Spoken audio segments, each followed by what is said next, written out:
Welcome to The Explainer. I am absolutely thrilled you're here today because honestly, we're tackling one of the most frustrating, sneaky medical mysteries of modern life. Have you ever woken up with an aching neck, a super tight jaw, or maybe an unexplained earache and just thought, I literally didn't even do anything yesterday? Well, it is incredibly validating to know you aren't just imagining things. Today, we're going to solve that exact mystery. So let's get right into it. First things first, I want you to do a really quick physical check with me right now. Just stop what you're doing and pay attention to your mouth. Are your teeth touching? If they are, you're actually unconsciously holding tension.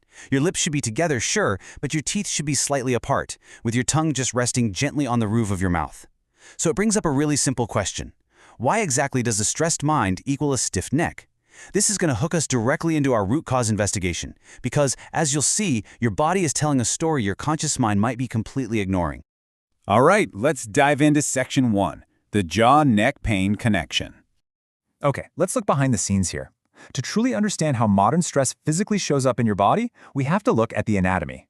When your brain perceives stress, it kicks off that classic fight-or-flight response, and some very specific muscles get caught right in the crossfire. First up, you've got the masseter and temporalis. These are your primary biting and clenching muscles. When you get anxious, these guys fire right up. Then, your medial and lateral pterygoids kick in, and that creates this really deep internal jaw tension. But here's the kicker. Your jaw doesn't suffer alone.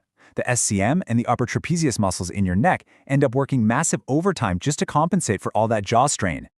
Which brings us to Section 2, the trigeminal-cervical superhighway. So, we know the muscles are physically connected, but why does a clenched jaw almost always turn into a stiff neck? The answer is hiding in a pretty complex medical term, the trigeminocervical nucleus, or the TCN. Now think of the TCN like a massive anatomical superhighway, or maybe a giant neurological junction box. This is the exact spot where pain signals from your face, your jaw, and your neck all converge and mix together. They literally share the same road. So when one area lights up with tension, those signals travel right down this superhighway, and all the surrounding areas get caught in a huge neurological traffic jam. And this brilliantly illustrates how that traffic flows.